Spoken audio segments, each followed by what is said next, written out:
decía Gaspar, soy Javier Palazón, director de la revista Educación 3.0. Es un medio de comunicación que nació hace ya cerca de 6 años y la verdad es que estamos contentos y positivos con todo lo que estamos consiguiendo.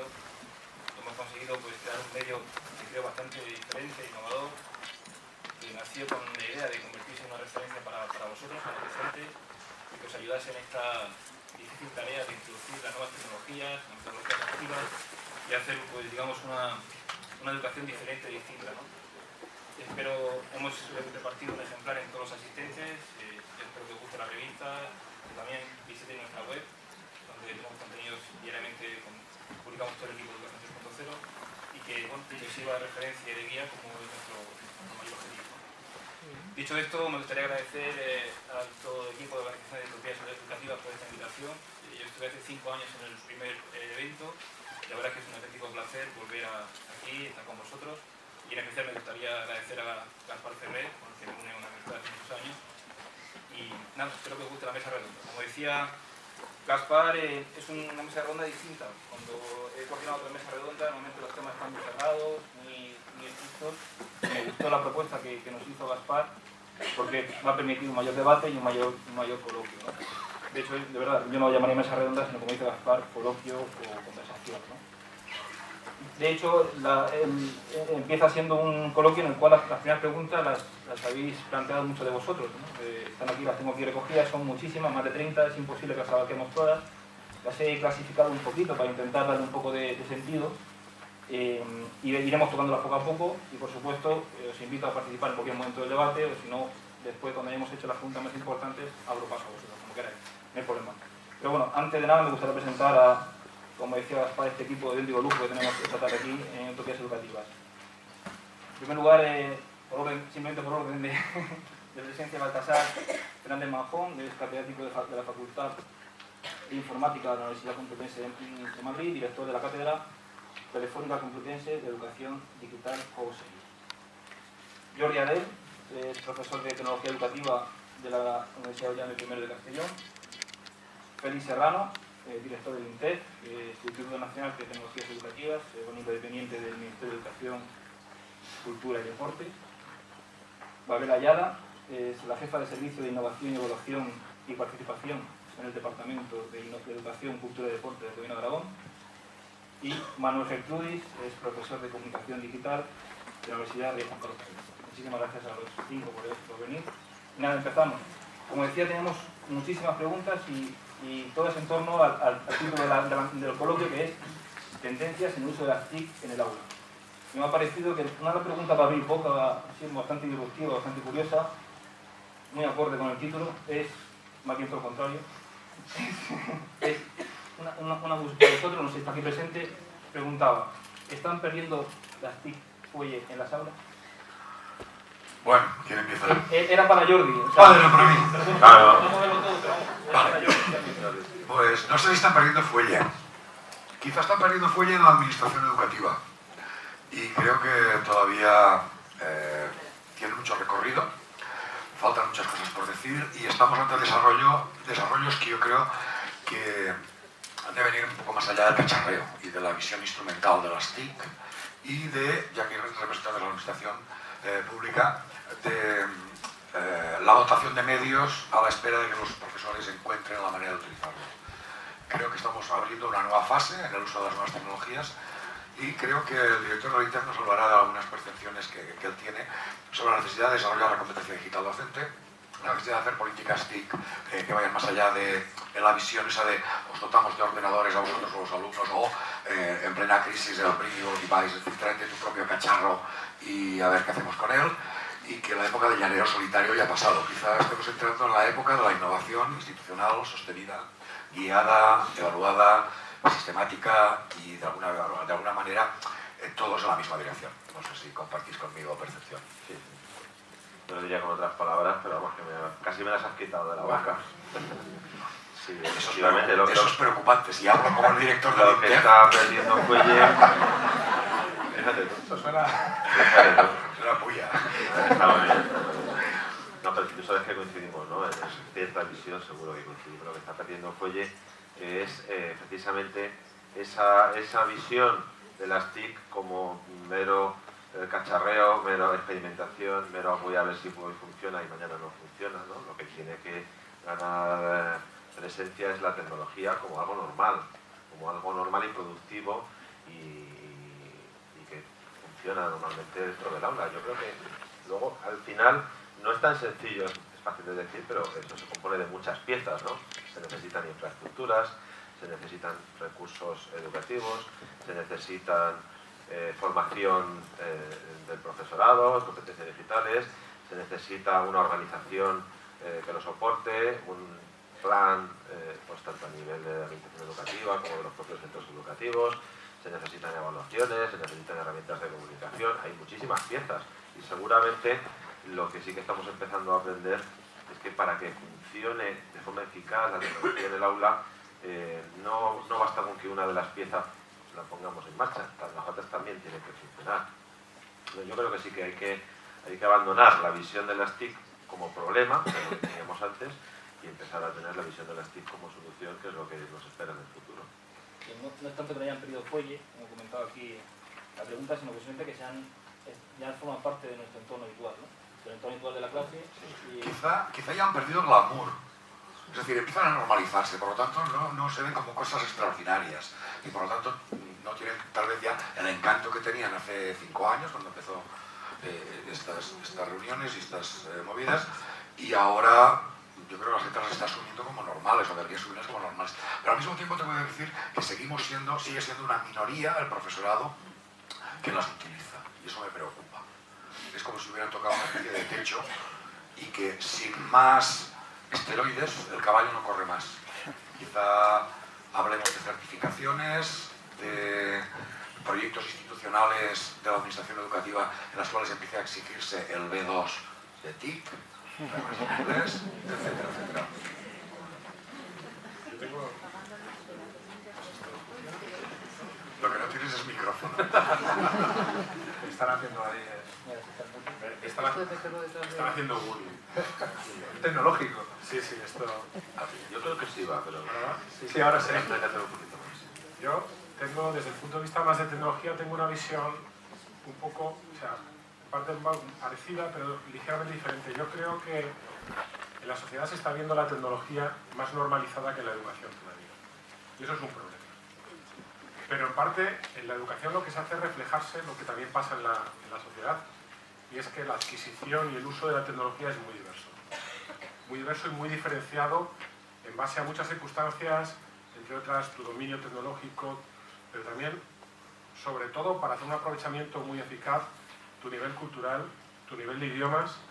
O sea, no es lo mismo si sabes idiomas o no, en función al contenido a que puedes acceder y a la calidad de ese contenido.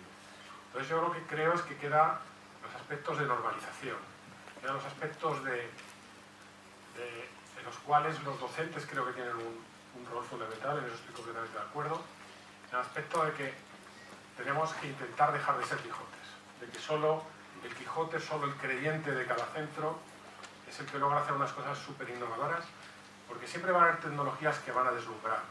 Ahora es la realidad virtual, mañana será la aumentada, sobre todo, además, porque al fin y al cabo es un reflejo. La tecnología entra por las casas y entra fundamentalmente por el juego. ¿Por qué? Porque los padres estamos dispuestos para tranquilizar a nuestros hijos a comprarles dispositivos muy caros. Pues me compro una PS4 y mi hijo, que antes era muy molesto, deja de ser tan molesto, ¿no?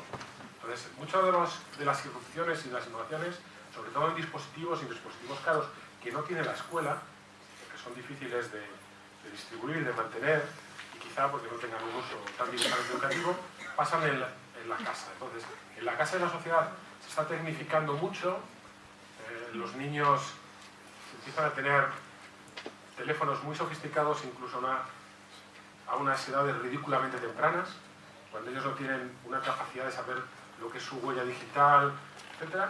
Entonces, finalmente se trata de reflejar en la escuela un problema que es social. En muchos de los casos los riesgos están pasando en casa, no están pasando en la escuela. Lo que pasa es que en la escuela se reflejan.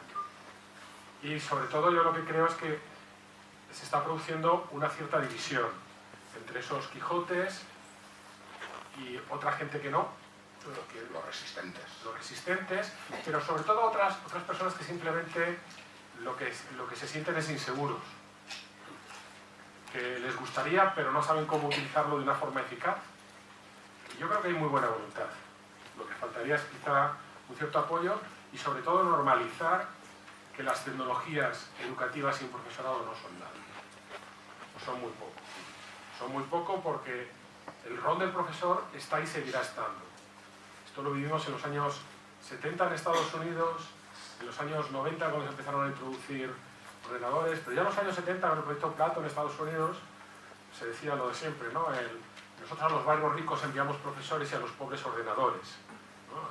Tenía una idea muy clara. ¿Por qué? Porque los ordenadores son una herramienta maravillosa, la tecnología es una herramienta maravillosa cuando se sabe aplicar correctamente y cuando está integrada en la vida educativa de un centro. Eso significa que tiene que pasar por los profesores.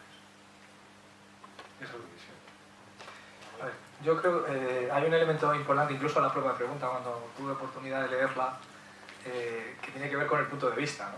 Es decir, cuando hablamos de perder fuelle, pues bueno, depende, ¿no? O sea, supongo que tiene que ver mucho con el entusiasmo que genera. Yo creo que no, ni está de moda la tecnología, ¿no? ni seguramente ha perdido el glamour, porque tiene que ver mucho con la fascinación que tenemos ante lo nuevo, ¿no? Yo creo que un poco esta brecha que aludías ahora tiene que ver, García Baltasar, con la fascinación que tenemos ante lo que sucede, ante lo que acontece, ante lo nuevo.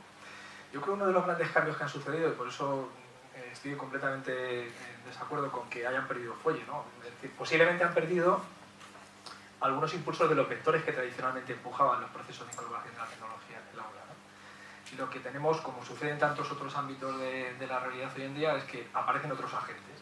Y es muy importante la actividad que realiza la administración educativa, es esencial, y los planes, yo creo que, bueno, más allá de los deseos que podamos tener colectivamente de que se hagan más cosas, ¿no? Y esa es un poco una exigencia natural, ¿no?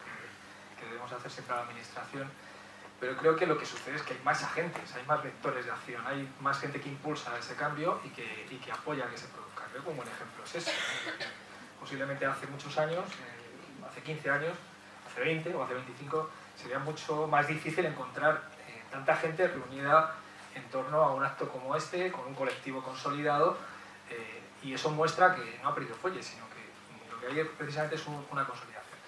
¿Qué ocurre? Que lógicamente esa penetración que tiene la tecnología a nivel social en todos los ámbitos de la asistencia, la facilidad que tiene que hoy en día dispongamos de tecnología muy cara, tecnología muy poderosa en cualquier ámbito, condiciona de forma muy sustantiva cómo incorporamos determinadas cosas que antes solo podíamos hacer en la escuela, pues en un ámbito mucho más abierto, ¿no? Creo que todos somos conscientes de que por mucho que queramos hacer en la escuela, o sea, a veces incluso preguntarse cuál es el rol que tiene que jugar la escuela en este nuevo contexto tecnológico. No sé si tanto el papel que debe jugar la tecnología solo en la escuela, sino como en un proceso de continuidad en el que es muy difícil separar lo que estamos haciendo mientras a lo mejor estamos desayunando y viendo la televisión, recibiendo información de compañeros que me mandan a través de WhatsApp lo que vamos a ver a continuación. O sea, creo que realmente lo que requiere es replantearse eso, ¿no? Es decir, cuál es el papel que realmente debe jugar, ¿no?, la escuela en un entorno que ha cambiado, que es distinto. Es distinto porque vivimos una realidad en la que la tecnología, la que tenemos ahora, pero la que tendremos dentro de medio año, la que tenemos ahora, están pasando cosas. Y pongo un ejemplo para apuntar eso, ¿no? El otro día miraba los datos, por ejemplo, de patentes, ¿no?, en Estados Unidos. Es un dato como otro cualquiera, ¿no? Claro, en el año 90 se registraban 30 patentes a la semana. Y ahora se están registrando 1.300, 1.400 por semana. Claro, hay mucha gente pensando, hay mucha gente generando innovación.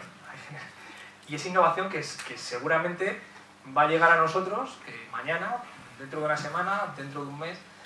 Es ese cambio de actitud, o sea, es decir, entender el proceso de tecnología y sobre todo la velocidad que lleva de una forma distinta y entenderlo de una forma transversal.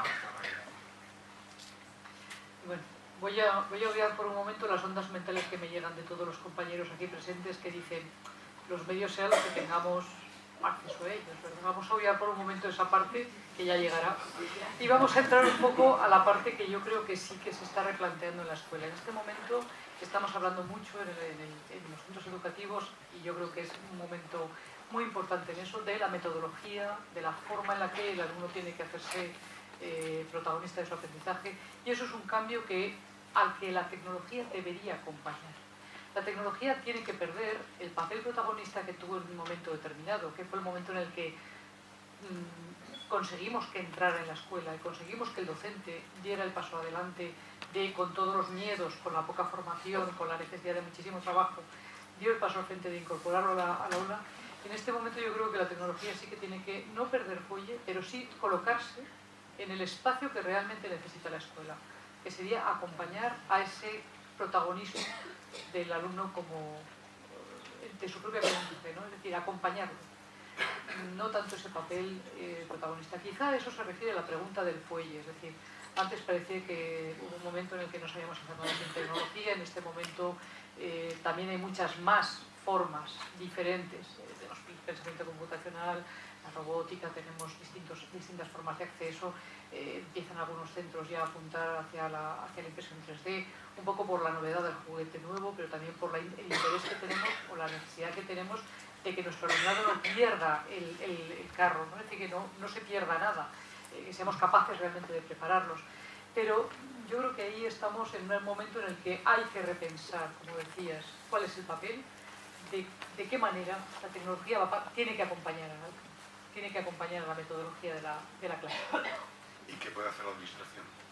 Bueno, la administración está haciendo lo que puede. No hay una sola administración, ¿eh? Hay Bueno, muchas administraciones. en la Comunidad de Madrid Sí. eso se está haciendo La Unión reguladamente. Europea, Sí, En la Comunidad de Madrid eso se está haciendo reguladamente regularmente y se ha introducido pensamiento computacional. Podrás estar de acuerdo o no cómo se ha hecho, sí. pero se ha introducido y incluso el primer año que no había impresoras 3D para todos, lo que hacía era que se le daban a aquellos centros que presentaban los programas educativos mejores. Entonces lo que hacían era, de alguna forma, promocionar al Quijote del centro porque era el que escribía el proyecto y entonces le daban la impresora 3D y un par de rollos de plástico para que imprimieran unas cuantas cosas. Pero yo creo que se están produciendo cosas de forma sistemática, pero tendríamos que esperar a ver si se ha hecho de la forma correcta. Se hizo el MOOC este de formación del profesorado para programación de Scratch. Yo conozco la parte de la Comunidad de Madrid, no sé cuál parte de eso es aplicable aquí. Permitidme que el tema de los MOOCs, de la formación del profesorado, sea crítico. Cuando la administración hace MOOCs para formar al profesorado, lo que hace es lavarse las manos, básicamente. Y eso va No tengo un duro, no, es que, a ver, tampoco son culpables. No tengo un duro, hago un MOOC y el que quiere que se apunte. Y si sois 200.000, funcionará mejor que si sois 100.000. Yo creo que hay cosas que se pueden hacer en un MOOC. Vamos a ver, ahora estamos hablando de la parte que no he mencionado Javier.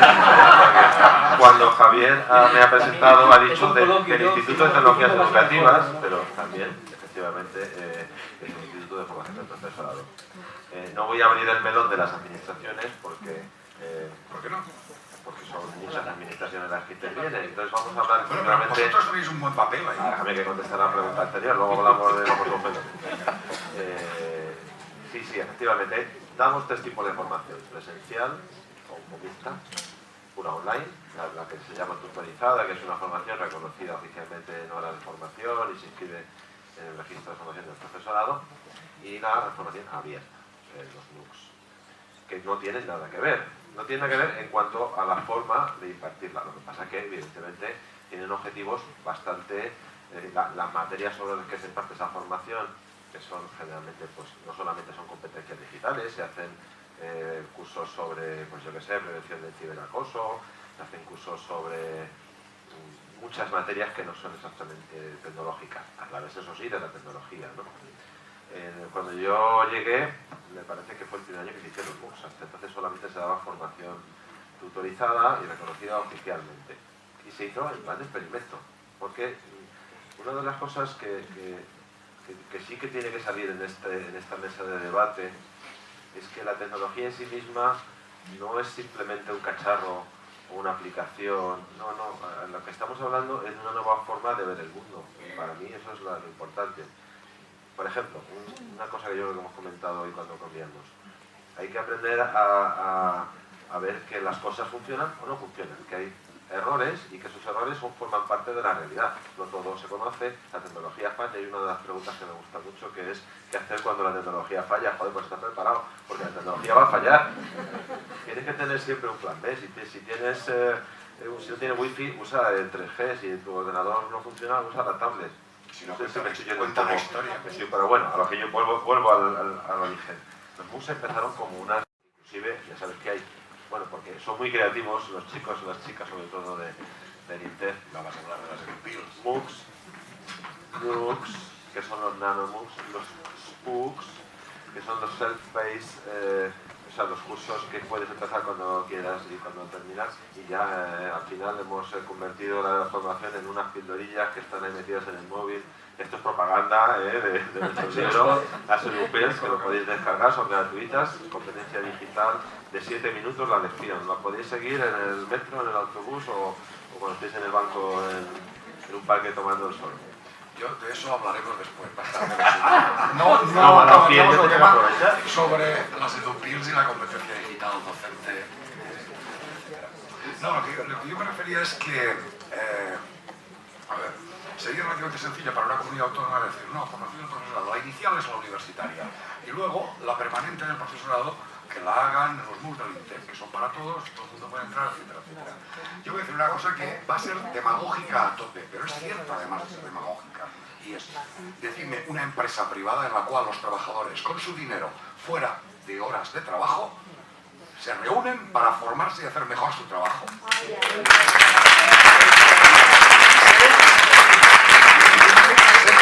Es demagógico, pero estoy tan harto de que nos restringen la eficacia de la empresa privada y lo pagos que somos los funcionarios que cada vez que tengo ocasión lo digo. Es decir, a ver, son un viernes a las 7 de la tarde. Mirad a ver dónde están los trabajadores de la empresa privada, ahora mismo están en su casa. Y cuando van de cursillo, les pagan el hotel, les pagan el desplazamiento y les pagan dietas. Eso hace la empresa privada. Entonces, vale, tenemos la responsabilidad de estar formados y toda la historia, pero no nos olvidemos que muchas veces la responsabilidad, la administración no debe inhibirse de ofrecernos recursos para formarnos y facilidades para poner en marcha esos proyectos. Ya está. ¿Cómo es el traje de fin de demagogia? Fin demagogia, ¿vale? No, lo reconozco. Es una realidad, pero... Es que facilón el hacer el aplauso. Pero es cierto, aquí estáis, son las 7 de la tarde un viernes. Venga. Sí, No lo hemos tocado. no, pero nos estamos yendo. Me suelta el Miura, me lo calienta y luego me dice... Toreador. Pero nos has hecho solo una pregunta. Lo que pasa es que una cosa sale de otra. Lo que decías del momento, la crisis económica también ha tenido mucho que ver. Y yo creo que la pregunta, quizá, a lo mejor la pregunta, la persona que la ha hecho está aquí y nos quiere aclarar las cosas, pero yo detecto en ella un poco de desilusión. ¿Me explico? Quizá haya pasado por las fases que hemos pasado ya un poco los veteranos, que es esa fe en que la tecnología sería el gran revulsivo de la educación que lo revolucionaría todo, porque así ha ocurrido en otros campos y otras esferas de la actividad humana.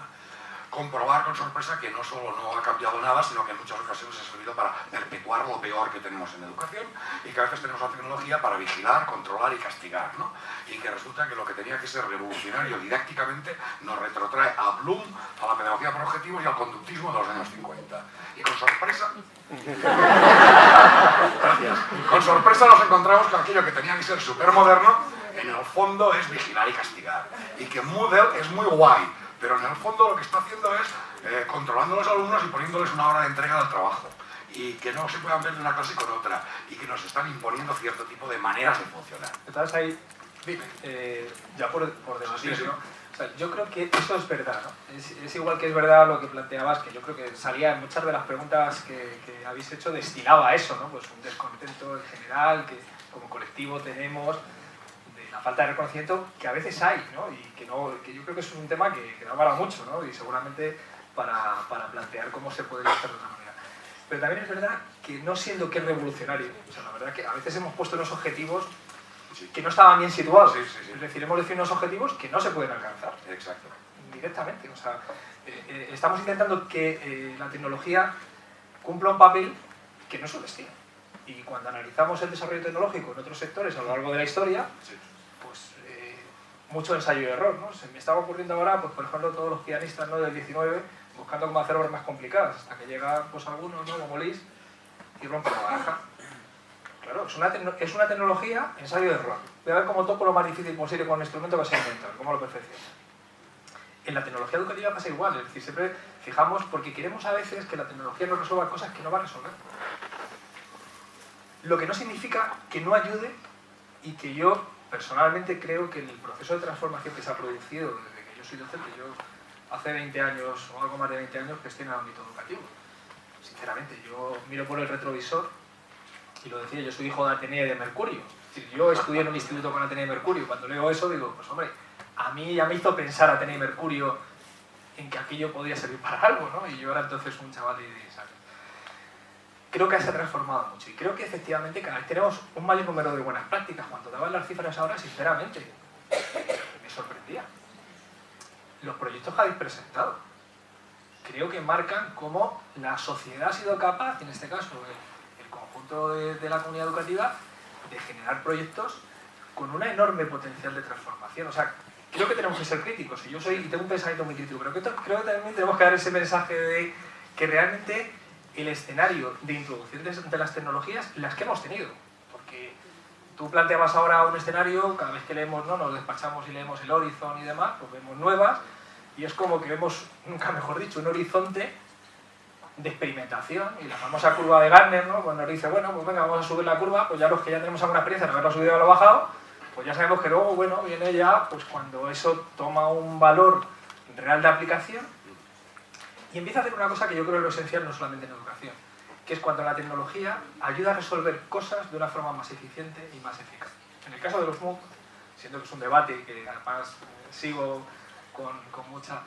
Creo que sería un error, como ha sido durante algunos años, cuando se ha convertido de repente en el hype de, bueno, todo va a ser la formación, de repente todo desaparece y solo quedarán 12 universidades. Y solo quedan 12 universidades y tal. Bueno, es que vivimos en un mundo del marketing, ¿no?, y de los titulares golosos y sustantivos. Lo cual no significa que la experimentación con los MOOC y con ese tipo de... hace falta para saber si funciona o no funciona. Y hay cosas que funcionan, y hay cosas que no, y aprendemos en el campo. Yo, si me permitís, creo que el problema es que la tecnología, como casi siempre, no es ni buena ni mala, es cómo se usa. Pero en muchos de los casos, el problema de si se utiliza solo para controlar es porque es el uso que quieres darle o el único que sabes darle en muchos casos. Yo creo que por sí mismo es como la bomba atómica. Mata a mucha gente o salva a mucha gente del cáncer. Entonces, yo lo veo de la misma forma y además creo que hay un problema y es que en educación se trata de que todo funcione al día siguiente. No es como en medicina. En medicina se encuentra un nuevo medicamento y tenemos una fase de experimentación donde lo probamos primero con ratones o con células in vitro y hay un periodo hasta que se aplica en humanos y se aplica de una forma segura. Aquí en educación no. En educación los primeros conejillos de India somos nosotros, los educadores en tecnología o vosotros, que sois los docentes, con un material bastante sensible que son nuestros hijos. Y entonces, claro, cuando eso falla, todos nos echamos las manos a la cabeza, que no hemos puesto ninguna salvaguarda en esa tecnología. Hemos ido directamente a la... Esto es como si encontráramos un principio activo hoy y lo aplicáramos mañana a una población y luego descubriéramos a los 5 años que se nos han muerto el 80%. Pero es básicamente lo que hacemos en muchos casos con la tecnología. No se han hecho experimentos, porque no, la tecnología tiene un tirón muy grande, entra con algunos usos, tenemos dispositivos, y ahora, claro, el profesor se encuentra además en un entorno muy extraño, porque llegan alumnos que tienen 9 años con un móvil que cuesta 400 euros en su bolsillo y que tiene más potencia que el ordenador que tiene dado por el ministerio el profesor encima de la mesa. Porque tiene 7 años. Perdón, no... Sí, yo también me voy a apuntar a ver si consigo algún aplauso.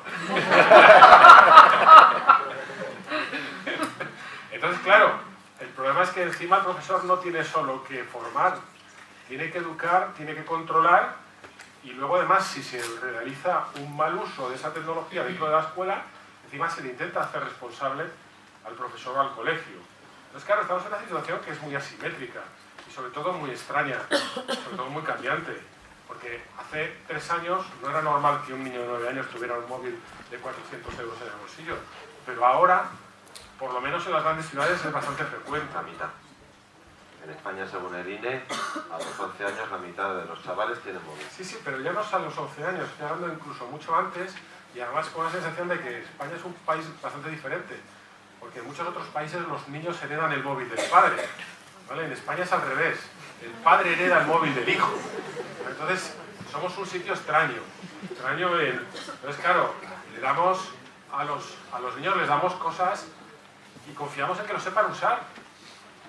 ¿Alguien ha hablado con su hijo antes de darle el móvil de los problemas que puede tener grabar vídeos y del hecho de que haya una huella digital y que lo que suben no se olvidará nunca y que realmente lo que están haciendo con 15 años puede influir en su futuro laboral porque una empresa cuando le vaya a contratar teniendo 22 años va a mirar a ver cuáles eran sus hábitos sociales? No lo saben. Entonces, claro, pero ese es un problema del uso de las tecnologías educativas, ¿no? Es un problema de esa división que hay, de que introducimos cosas que existen, que nos las han introducido, que nosotros no tomamos ninguna decisión. Nos llegan, ¿no? Entonces, bueno, pues, la universidad es diferente porque nuestros alumnos son mayores, ¿no? Entonces, cuando tengo ahí uno que está con el móvil, lo pienso y digo, está con el móvil y si no estaría molestándome, que sí, ¿no? Incluso cuando no es necesario que lo haga. Eso es lo que ¿no? piensan los padres cuando le dan el móvil al niño, ¿no? Exactamente, pero yo en mi caso son mayores de edad y puedo tomar la decisión, pero en el colegio no lo son. Entonces realmente yo creo que no es tanto si la tecnología es buena o mala, es cómo se usa y en muchos de los casos con condiciones en las cuales nosotros tenemos muy poco control. Porque si aplicas mecanismos de control social de no, los móviles se quitan o no se usan, ¿no? Entonces pasa a ser ya un drama y si lo usan mal en el colegio y si lo quitas viene el padre y te intenta pegar o alguna cosa por el estilo, ¿no? O sea, hay muchos problemas donde la escuela simplemente lo sufre y los docentes mucho más, ¿no? Y los grupos de WhatsApp de los padres... ¡Demagogia! Quiero un aplauso. Sí, sí, sí.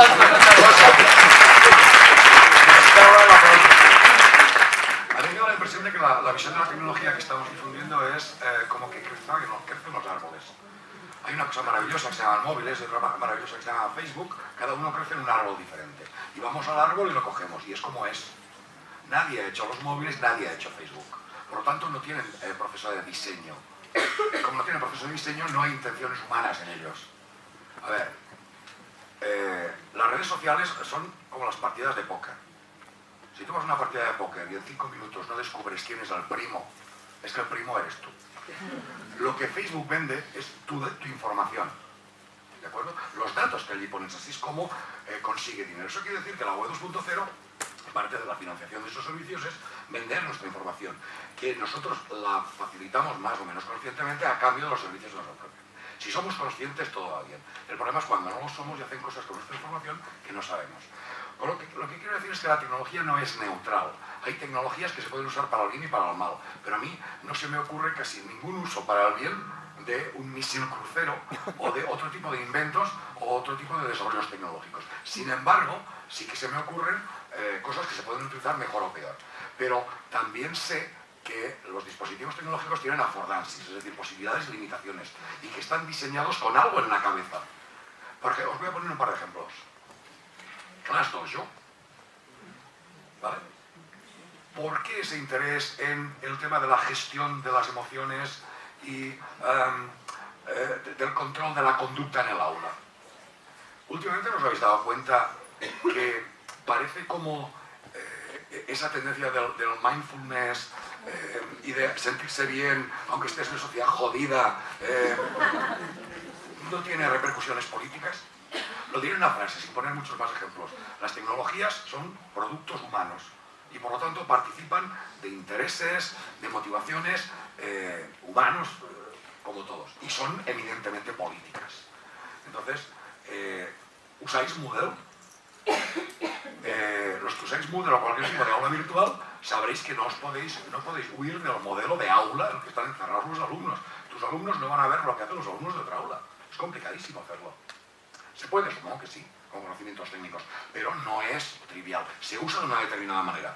¿Vosotros os habéis preguntado alguna vez por qué hay tantos dispositivos, tantas cosas virtuales que tienen el nombre de una cosa real y luego virtual? Libros de texto digitales, pizarras interactivas o digitales, aulas virtuales. Son tecnologías que lo que hacen es remedar artefactos ya conocidos, a fin de, digamos, caer llover sobre mojado o asentarse en conocimientos que ya tenemos. ¿Capacidad de innovación de esas aplicaciones? Dudoso. Pero lo que no podemos hacer es seguir hablando, creo, y si queréis ya lo dejamos porque estamos, yo por lo menos dando vueltas al tema, hablar de tecnología y tecnologías. Las consideramos como una caja negra. Cuando tú y yo decimos tecnología, la gente se imagina cada uno una cosa diferente, pero no una cosa, un ejemplo de tecnología diferente. ¿De acuerdo? Y aplica a ella lo que decimos, con lo cual unos están convencidos y otros no. Los coches son tecnología. Los coches, el motor de combustión interna ha transformado el transporte y ha transformado la sociedad, pero también está acabando con los combustibles fósiles, haciendo las ciudades irrespirables y tiene efectos negativos evidentes. Cuando se hizo el primer coche, nadie se imaginaba el mundo como es ahora. Y una de las características de las tecnologías poderosas es que somos incapaces de saber dónde nos van a llevar. Y las tecnologías de la inteligencia, de la memoria, del conocimiento, no tenemos ni idea de dónde nos van a llevar. Por lo tanto, yo sería más cuidadoso y menos alegre a la hora quizá de promoverlas de manera indiscriminada y ser más críticos con ellas. Finalmente, lo último, la agenda de las tecnologías en la escuela, representada por Horizon, por Gartner, por Educación 3.0, por este tipo de congresos, por las cosas que hacen los innovadores, no la hacemos nosotros. Yo creo que nos las hacen esas agendas. Hay intereses comerciales en que bueno, trabajemos cierto tipo de cosas. Y en ocasiones están muy bien. A mí me encanta lo de la robótica, el pensamiento computacional, pero como decíamos comiendo también, ¿a cambio de qué?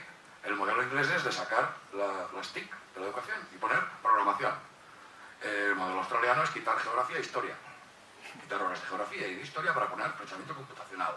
Es decir, cuidadito con aceptar este modelo de huir hacia adelante con las tecnologías, porque es moderno y súper chulo y tal, a ver qué estamos pagando, qué precio estamos pagando por ello. Y no quiero poner apocalíptico. Es que está muy bien. O sea, yo creo, fíjate, coincido plenamente, ¿no? O sea, creo que en general... Yo no me queda más que o sea, coincido plenamente en una cuestión que es el tema de la mirada crítica que es necesaria sobre la tecnología. Lo que tengo duda es de si, independientemente de que tengamos esa mirada crítica y que seamos conscientes, tú lo has dicho, es decir, somos conscientes, pues no pasa. Claro. O sea, la cuestión es que tengamos conciencia del hecho, no implica que evidentemente estemos en una sociedad en la que, por eso decía, es decir, al final hay algunas teorías súper críticas en este sentido, ¿no? Pues el concepto de la granja de datos, bueno, tú metes ahí y bueno, que la gente entre y bueno, pastorea allí su información. Pero realmente la cuestión es que tenemos una sociedad que tiene esas tecnologías y con las que convivimos a diario. Lo planteaba antes Baltasar, un alumno con 9, con 10, con 12 años, tiene unos dispositivos con una potencia enorme, pero no es ya que tenga el dispositivo, por lo menos no diría que no es que el dispositivo sea importante, sino que tiene acceso a una cantidad de información brutal. Es decir, su forma de acceder a mucha información y mucho contenido no se produce en la escuela.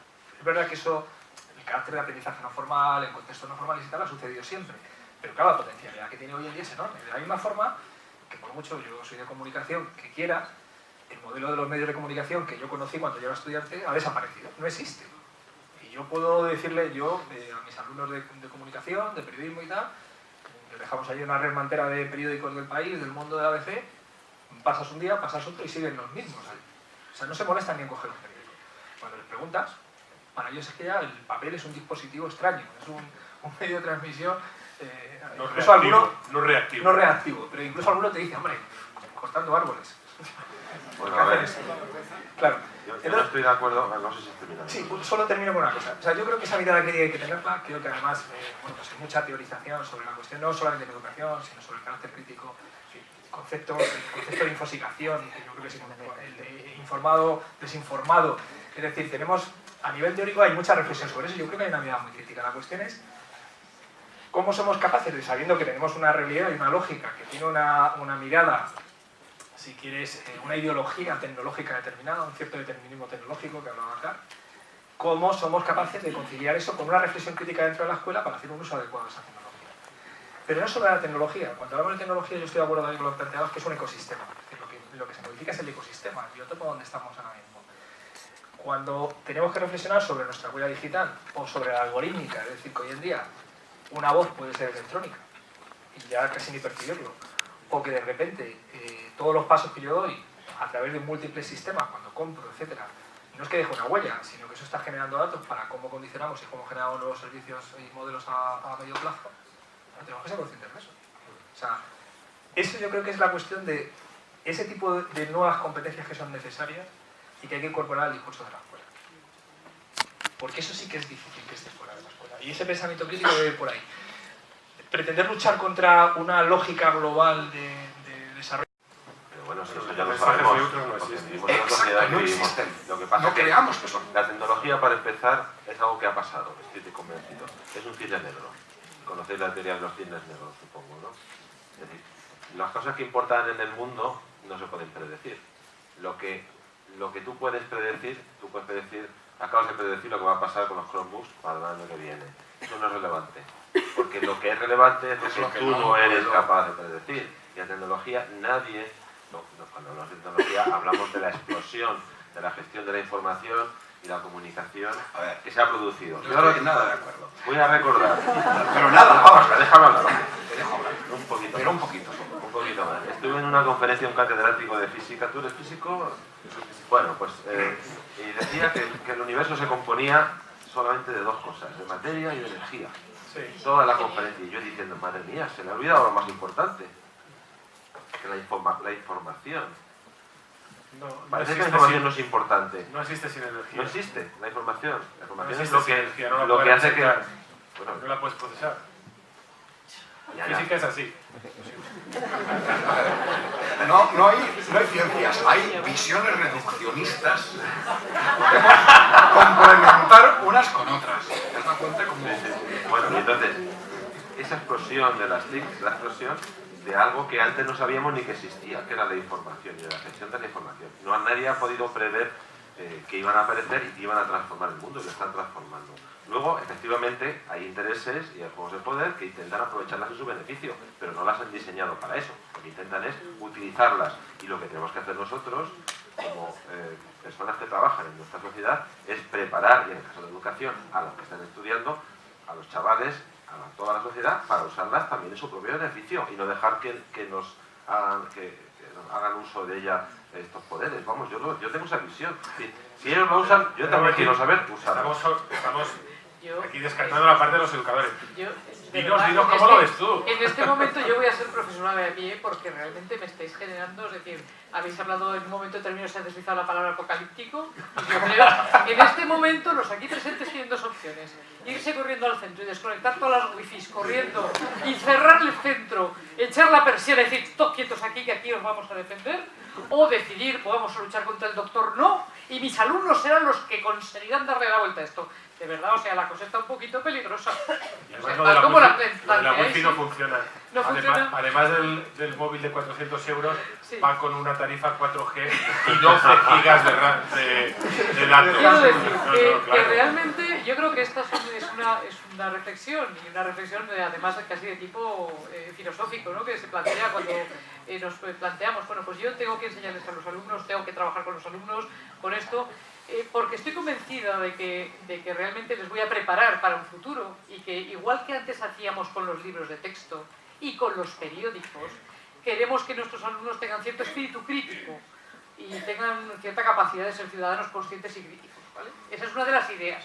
Ya se Acabas de poner dos ejemplos. Claro, pero es Los que era... libros de texto y Claro. los periódicos. No, pero era cuando realmente trabajabas decidiendo que no trabajabas con un libro de texto porque no querías plegarte a una línea editorial. Y cuando en aquel momento pues decidías que ibas a tener 300 periódicos distintos en clase, o querías que tus alumnos trajeran las noticias de 6 o 7 para poder compararlas. Quiero decir que intentábamos, nosotros con aquellos medios, ese generar el espíritu crítico. Entonces, bueno, pues a veces nos planteamos si es bueno o no. En este momento hay un debate que yo desde luego sí que tengo claro, que es que el móvil en las aulas no. Yo llega un momento que dices, ¿cómo vas a decirles que no al móvil? Si es que eso es imposible, o sea, ya démonos por perdidos, como decir que no entre con un bolígrafo en el centro, ¿no? Pero hay una discusión porque se sigue planteando la bondad o pernicioso que pueda ser utilizarlo en el aula o permitir su uso en el aula. Porque esta es una discusión filosófica. Luego que cada uno elija el Chromebook, el PC, que la discusión no es entre nosotros, ¿eh? Es Microsoft o Google y está en todos los periódicos y hace... Quiero decir que compraremos unos u otros dependiendo de lo que mejor nos ofrezcan, que es a lo que vamos. Es decir, no va más allá la discusión. Pero realmente la cuestión más que eso es qué herramientas ponemos en las manos de los críos para ser capaces de generar un cierto espíritu crítico, es decir, de generar una capacidad que tengan, la mínima capacidad que tengan de defender sus datos, de defender su huella digital y de defender un poco... Estamos absolutamente de acuerdo en eso. Cuestiones, es decir... Apocalíptico, he dicho que no quería ponerme apocalíptico, lo que quiero es ponerme crítico. A ver, lo que quiero decir con esto es que en ocasiones tengo la impresión de que somos muy ingenuos cuando nos acercamos a la tecnología educativa. Somos ingenuos porque creemos que detrás de ella no hay más que buenas intenciones. Hay una pregunta sobre empresas, ¿querrías formularla ahora mismo? Gracias, si trabajo un poquito. Es que tiene mucho que ver con lo que estamos hablando. Yo he comido con estos señores, bueno, con señores Y ha sido peor con que Babel, y decía, madre mía, hoy no voy a trabajar nada, ¿no? Porque se está cumpliendo lo que yo pensaba. Efectivamente, como dice Jordi, hay una pregunta sobre los fabricantes que va un poco en línea a lo que estoy comentando. Es decir, son los fabricantes los que en cierto sentido dictan un poco las tendencias, y que con otro equipo lleva por eso. ¿Qué hacemos los docentes en el caso de que son ante la invasión, ante el empuje de los fabricantes en las aulas si ven la educación como un mercado para vender sus productos? Exacto. Por supuesto. Claro que lo ven como un mercado. Claro, por supuesto. Es que, a ver, los problema fabricantes es que necesitamos fabrican tecnología. El problema es que necesitamos lo que fabrican. Es igual que los coches, ¿no? Claro, que ven bueno, la población como un mercado objetivo para comprar coches, sí, claro, para los viajes y los coches, pues, pero es lógico, si hay tecnología tiene que haber alguien que la fabrique. Yo recuerdo haber trabajado claro, que lo recuerdo cuando empecé a trabajar en una fábrica de productos de telecomunicaciones y casi lo hacíamos hasta en chip, ¿no? Pero en un momento nos dimos cuenta de que eso no servía para nada. Al final tú no puedes fabricar un sistema de 0 a 100, al final tú te apoyas de qué es lo que tiene que hacer la parte de tecnología de la educación, apoyarse en la parte de tecnología de uso general, en el hardware, en el software y adaptarla al uso educativo. Por eso tienes que colaborar y tienes que apoyarte en lo que evidentemente es un sector de negocio. Lo que pasa es que es un sector de negocio, ya termino, que no está tan explotado como otros. Me explico. En sanidad la tecnología está en cada habitación, en cada quirófano, en cada vez que haces una reserva de cita médica, está omnipresente. En educación no es así, no está mucho muy por explotar. Es decir, el margen que queda de introducción de tecnología en la educación, digo desde la visión de las empresas tecnológicas, es mucho mayor que la que hay en otros sectores. Entonces para ellos tienen un gran interés potencial. ¿Es malo? No es malo. Es lo lógico y lo natural, yo por lo menos lo veo así. Además creo que ahí lo que se está produciendo no es nuevo. Lo que pasa es que ahora hay nuevos actores. En Estados Unidos ha habido en los últimos 15 años una guerra Apple-Microsoft que ganó Apple. De hecho, Apple solo se puede explicar de dos formas, o de tres quizá. Una porque tiene buenos productos, pero son muy caros. Otra porque son una secta, ¿no? Los señores que creen en eso y están dispuestos a pagarlo. Y otra explicación, que por lo menos marginalmente puedo hacerlo, es que muchos de esos usuarios de hoy en día se formaron en aulas Apple y en entornos Apple. Y están acostumbrados. Entonces aquí hay una parte de generación, no tanto de ganancia directa, como de mercado a futuro, que es lo mejor. Eso es lo que Microsoft debería entender y regalar su software no, a todas las escuelas del mundo. Claro, pero... Por ejemplo, pero no lo entienden así. No debe funcionar. Pero Apple nunca ha regalado... No, Apple no ha regalado. Lo único que pasa es que lo que hacía es que tenía un ecosistema que era más robusto y más fácil de gestionar por las escuelas. Y que se le salió de la chistera un conejo que se llama el iPhone. No, y hay una cosa que estoy de acuerdo completamente contigo. Necesitamos a los fabricantes, pero mi consejo a los docentes es no os creáis los rollos que nos cuentan. A ver, los fabricantes manejan una retórica que en muchas ocasiones es risible, nos hace reír, ¿no? Porque vemos pizarras digitales que motivan a los niños, entornos virtuales que hacen cosas maravillosas. Bueno, la retórica no nos la tenemos que creer. Ellos, de hecho, la sacan de estas reuniones y de oírnos hablar a nosotros.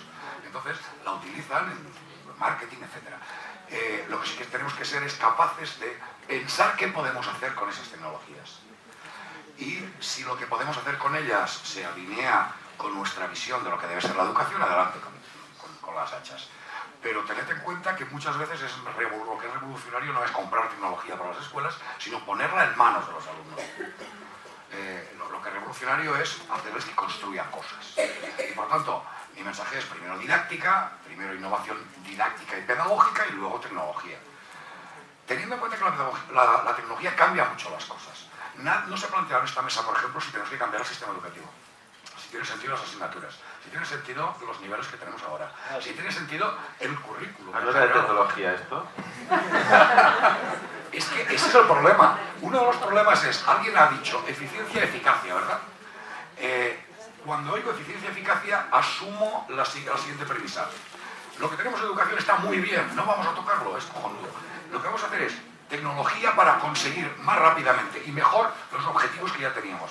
Bueno, y si resulta que el currículum estuviera obsoleto a muerte, y si la competencia digital no estuviera en el currículum más que 4 pinceladas mal dadas y el tema de la huella digital, el tema del pensamiento computacional, es decir, que la tecnología y el cambio del mundo obligará a hacer cambios en los contenidos que enseñamos a los chicos y las tecnologías.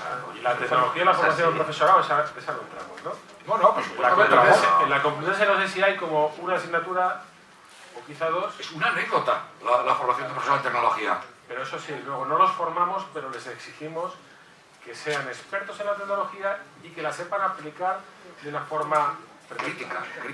A ver, Claro, no hay claro. forma de aplicar la tecnología sin transformar. Eso ya lo sabéis.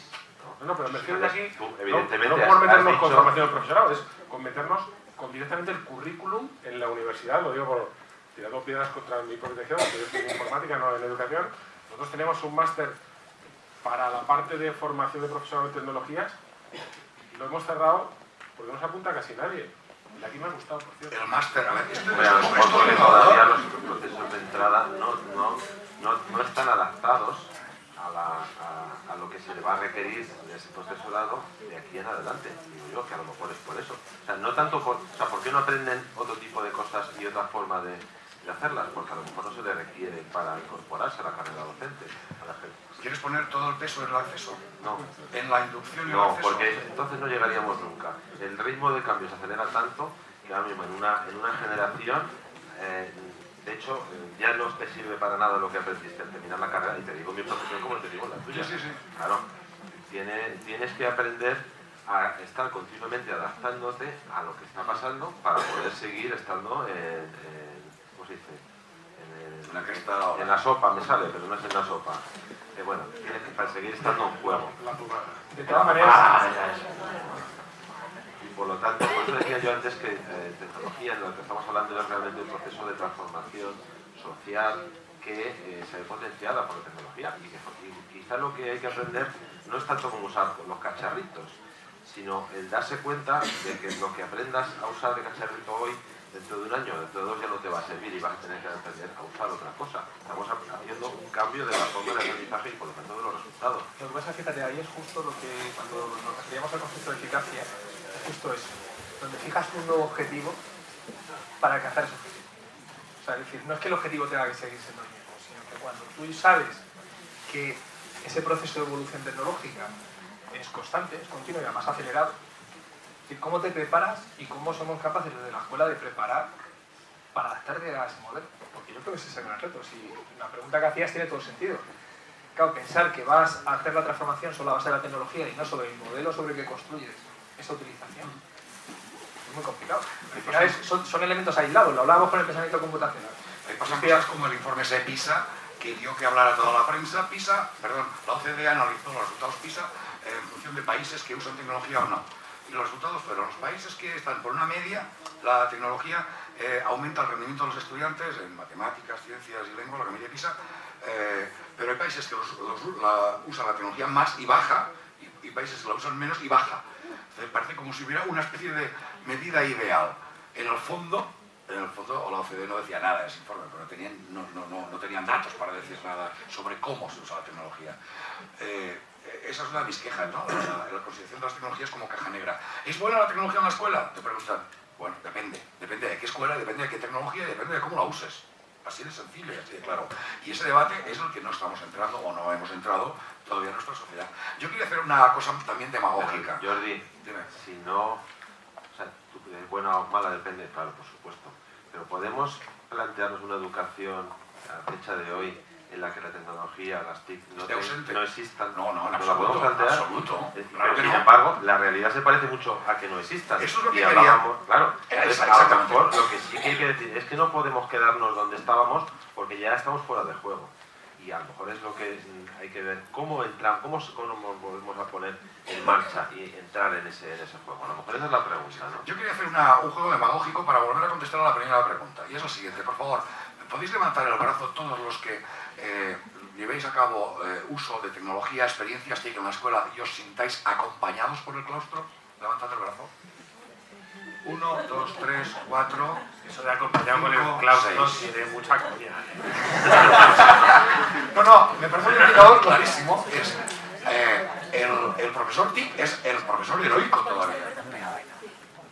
Es el llanero solitario que lucha contra todo el mal, los indios, los pistoleros, todos. A ver, que el Juli intervenga, venga, a ver, espera.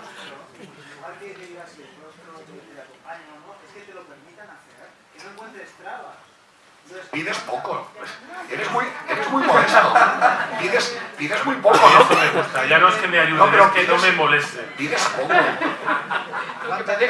me dejen hacer. ¿Cuánta gente intenta hacerlo y se lo permite? Y te ponen zancadillas incluso.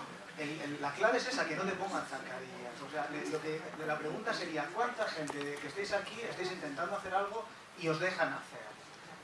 Entonces, claro, a lo mejor es más realista, hay que empezar por ahí, no que intentar convencer a todo el mundo, porque es complicado convencer. Sino que te tienen que ver, tienes que estar, tienes que acompañar, tienes que poner a lo mejor tu correr un poco, que te vean cómo lo haces, y a lo mejor animas a la gente a hacerlo.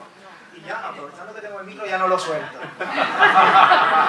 A ver, vamos a ver si intentamos darle un poco una vuelta de tuerca a esto, que la verdad es que lo estáis apretando, pero va lento, va lento. Una cosa que ha dicho Babel, la verdad es que lo ha centrado, pero vamos a ver si lo acabamos de atornillar la tuerca esta. Estáis hablando de herramientas. Esas herramientas las tiene que hacer alguien. Evidentemente es muy difícil que el docente, además de dar clase, 21 horas creo que estamos ahora, además 20, a mí se me hacen 48, además de eso se dedique a desarrollar herramientas. Entonces tiene que haber alguien. No podemos plantearnos qué es lo que hay detrás de esas herramientas que están desarrollando. Evidentemente pues tiene que haber un interés comercial, tienen que ganar dinero, tienen que buscar hacernos un poco esclavos de esa tecnología para que sigan vendiendo. Evidentemente pues que cada uno tendrá que hacer su mercado y tendrá que copar ese mercado. Lo que hablábamos de Microsoft y Google, evidentemente están ahí los dos, ¿no?, luchando por buscar ese mercado. Entonces, yo creo que esas herramientas están. Hay un grave problema y es que están muy dispersas. Entonces, lo que hay que hacer es probar qué es lo que te funciona, pero tampoco te puedes perder. Entonces, yo creo que si venimos a estos congresos, es un poco para centrar esas ideas, para encontrar esa luz, ese pequeño ventanuco, ¿no?, en el cual nos podemos asomar y decimos, pues a lo mejor me interesa, voy a probar. Y empiezas, y es verdad que no tenemos que hacer como lo venimos haciendo, ¿no?, sino que tenemos que fijarnos a lo mejor un poco en medicina. Tenemos que hacerlo lentamente, experimentar lentamente, ser sosegados, no empezar a cambiar de una herramienta a otra, sino darle un poco de tiempo, ¿no?, de sosiego.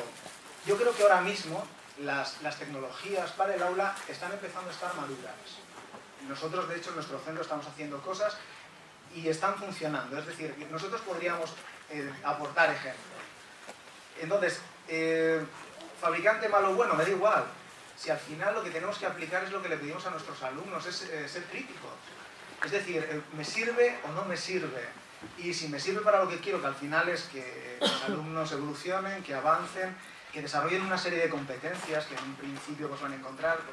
Podemos hacer filosofía, decir, bueno, es que va a cambiar mucho, es que no sabemos, evidentemente que no sabemos lo que va a ocurrir en el futuro, puede ser el cine negro, puede ser lo que sea, pero al final tenemos que hoy estar implementando en el aula, que es lo que estamos haciendo la mayor parte de nosotros, con los alumnos, decirles que trabajen esto, que desarrollen esto, porque les estamos preparando para el futuro.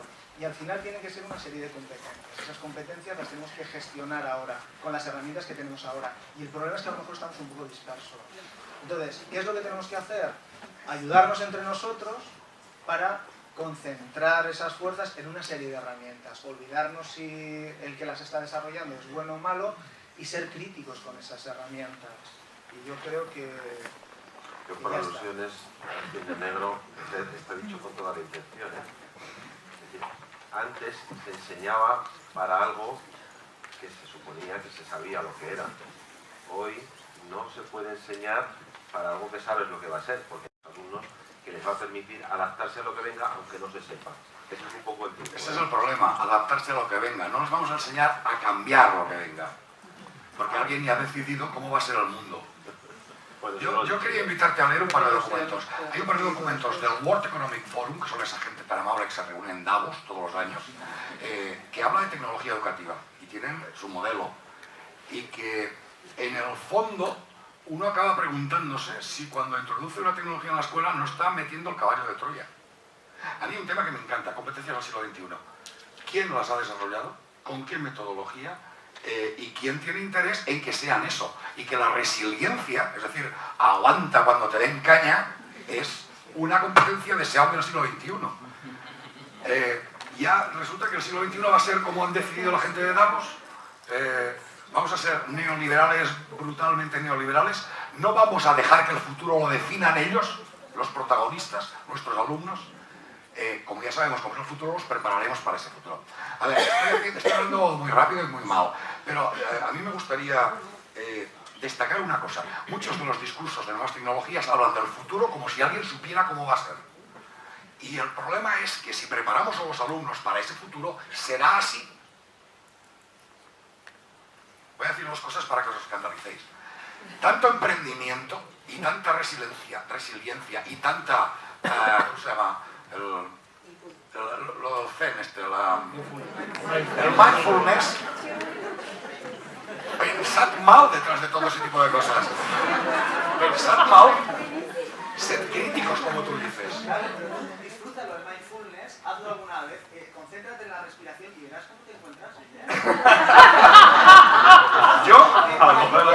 Yo me encuentro bien criticando la visión neoliberal de la educación que tenemos aquí. Entonces, le viene más que yo no necesito mindfulness. Se le ha olvidado el detalle más importante, que es el de toda la parte de evidence-based education, y la metáfora la con los parte de médicos. conseguir datos y la parte de evaluación automática. Se te ha olvidado toda esa parte que es lo que va a venir ahora mismo. Evaluación Y es el automática es hecho al de que principio. muchos de vosotros no implementaríais una herramienta porque os cuesta, porque no le veis una ganancia muy clara, pero lo siguiente, yo también voy a hacer una proyección de futura, y es que Ya pasamos a más la imagen. claro, una de las formas de vender las cosas va a ser que esto te permite obtener una evaluación automática de tu alumno basado en datos, y de tal forma que cuando venga el padre a pegarte, tú digas, lo que dicen los datos. Soy yo, son los datos. Que le tenga el ordenador. Pero explícales la siguiente fase. No, La bueno, siguiente fase es que tu libro, en tu tablet, tu libro electrónico súper de datos, no te va a necesitar a ti para nada. No, pero yo me refiero, estoy viendo solo la parte que realmente estamos haciendo la proyección de cuál va a ser uno de los vectores de venta y que va a ser muy influente en la parte de los docentes. Es un regalo envenenado, es un caballo de Troya. No vais a tener que corregir Por ejercicios. supuesto, pero Cuando pasamos de la pluma al bolígrafo Anderbitt, te iba a decir, es que esto es imposible, ¿cómo vamos a dejar la pluma? Pues al final tienes un bolígrafo. Mira, La pluma y el móvil. se le escuché a un tipo interesante que está metido en este negocio, que además está muy relacionado con una de las grandes potencias tecnológicas, y dijo que en ningún aula nos planteamos, en ningún centro nos planteamos hablar del aula de los lapiceros. Y es que es verdad, la tecnología tiene que ser como el lapicero actual. Entonces, les estamos preparando para... No, si es que la tecnología no tiene que ser nuestro enemigo, si es que simplemente el lapicero que tenemos No, sí, ahora a ver, la tecnología no es nuestro enemigo. El problema es, a ver... es el nuestro problema es que, lapicero. vamos a dejar de exagerar. vamos aquí vamos a seguir, que esto mola mucho más. O sea, hay una metáfora muy clara, y es que en los últimos 200 años una de las pocas cosas que sería reconocible es un aula. Eso es una No historia, sería- que escribió un Papert, Sí, que es pero cruel. no- Es cruel con los maestros. Pero no lo sería un ¿Sabéis quirófano, en qué no lo consiste, sería casi ninguna otra Es cosa, cruel. pero un aula sería reconocible. ¿Tú crees? Yo lo digo como exageración voluntaria. Yo lo que creo es que la tecnología está ahí, Está para quedarse, claro. está para quedarse y sobre todo tenemos una nueva obligación. Y es que lo mismo que antes necesitábamos solo enseñar a leer y escribir, ahora cuanto nuestros alumnos interioricen más y adecuadamente, o sea, yo sí estoy de acuerdo que tenemos que hacerles críticos, pero sepan usar la tecnología porque van a ir a un mundo donde la tecnología va a ser omnipresente y el dominio de la tecnología y su comprensión profunda va a ser uno de los principales elementos en el cambio de vida y en subir en la escala social, y más ahora donde estamos tendiendo hacia trabajos poco cualificados y poco remunerados, donde realmente yo veo, primero, que la implicación de los docentes tiene que ser crucial, Directa, sí. crucial mayor, incluso en la producción. Por eso a mí lo educativo me parece muy interesante. Cada vez más va a haber un segmento de herramientas donde tú no puedas crearlo todo, pero puedas crear una pequeña parte que funcione, que la hayas probado en tu clase, que la compartas con el resto de la comunidad y que se produzcan fenómenos de co-creación, de creación comunitaria de pequeños contenidos agregados ya probados y que no tienen este evil do evil detrás, ¿no? Porque Google lo de don't do evil ya lo tiró hace tiempo. Exagerando no se elimina la carga. A ver, yo no soy antitecnología, al contrario. Yo lo que soy es anti-ingenuidad con la tecnología. Y durante muchos años yo creo que los docentes hemos sido muy ingenuos. No hemos visto la carga que llevaba la barriga del caballo de Troya en ocasiones. Y algunas tecnologías que nos están metiendo son caballos de Troya. Espero que nadie se ofenda, pero los libros de texto digitales, ¿qué tienen de innovador? ¿Qué tienen de didáctico? Se hizo un experimento, se les proporcionó a muchos profesores libros de texto. ¿Sabéis qué dijeron? Lo mejor de los libros de texto digitales son que los ejercicios se corrigen solos. Para ese... ¿Cómo se llama? Para ese viaje no hace falta alforjas. Yo quiero libros de texto, no quiero libros de texto, quizá quiero otro tipo de materiales y creo que con lo que hay en internet podemos hacer cosas maravillosas. Entonces, yo creo que hay... Vamos a terminar porque me gustaría dar muy, paso... muy rápidamente, yo creo que no es irreconciliable, ¿no? Al hilo de lo que planteabas, el hecho de que seamos conscientes de que cualquier dispositivo tecnológico, entendido aquí la tecnología de una forma muy global, o sea, a veces nos centramos en estas tecnologías que tenemos ahora, que son dispositivos culturales y como tal están construidos por personas en un contexto determinado, bajo unos rasgos de poder y unas sociedades determinadas, y todas las tecnologías han sido así. Y si hacemos, a mí que me encanta el recorrido de la historia de la tecnología, ves que siempre ha sido así, igual que el arte es una expresión del poder de cada época. Eso es lo que tenemos que intentar trasladar de forma práctica a cuáles son los cambios que estas tecnologías, que son mucho más poderosas, porque efectivamente la dimensión que tenemos es que es infinitamente más poderosa la tecnología, cómo reflexionamos sobre ella para que aquellas cosas que son distintas, por ejemplo la gestión de información. O sea, yo creo que uno de los retos hoy en día, en una realidad en la que estamos en ese proceso de infosicación, es decir, tú lo decías, ¿cómo gestionamos la enorme cantidad de información que hay solo de las herramientas que tendría que utilizar? O sea, ¿cómo llegamos a tener una visión, incluso aunque trabajemos en tribu? Es que ya no es una tribu. Lo que necesitamos es el orbe entero para ayudarnos a saber eso. Esa es la gran dificultad. Y ese tipo digamos, de nuevas necesidades que surgen en la formación, o que somos conscientes ya no solamente de la huella digital, sino qué medidas se están tomando las corporaciones, que eso tampoco podemos, ahí estoy de acuerdo con lo que tú decías, no podemos ser ingenuos. No digo que diseñen una realidad que no dibujan el mapa, pero ya van a construir el sitio donde se dibujan los mapas. Y eso creo que es importante tenerlo en cuenta. Evidentemente eso no implica que luego no podamos utilizar o no utilicemos la tecnología. Y no podemos salirnos de utilizarla, porque realmente a nivel luego profesional, lo que apuntaba Baltasar, cuando un estudiante sale al mundo laboral, queramos o no queramos, va a necesitar utilizar no hay otro mundo. y tener, no hay otro mundo, no hay Voy a otra romper alternativa. una lanza en favor de... Vamos a dar un poco... Es que creo que No, vamos a dar un no, poquito paso, por no, favor. no, Si no, creo que ibas a... Sí, No, no está. La tecnología. Está muy antigua. Bueno, simplificar un poco porque parece que al final estamos como divagando un poco sobre todo esto. Yo pienso que la tecnología es fundamentalmente un objetivo comercial y se basa en tenernos controlados y vigilados. No solo por el móvil, sino por la IP de tu ordenador, donde te metes, qué haces y a partir de ese momento que te pueden enviar con las cookies. Entonces simplemente es eso. ¿Os habéis planteado alguna vez por qué Yahoo, por qué Hotmail da un correo electrónico gratuito? Pues porque todo lo que pasamos por los correos lo controlan.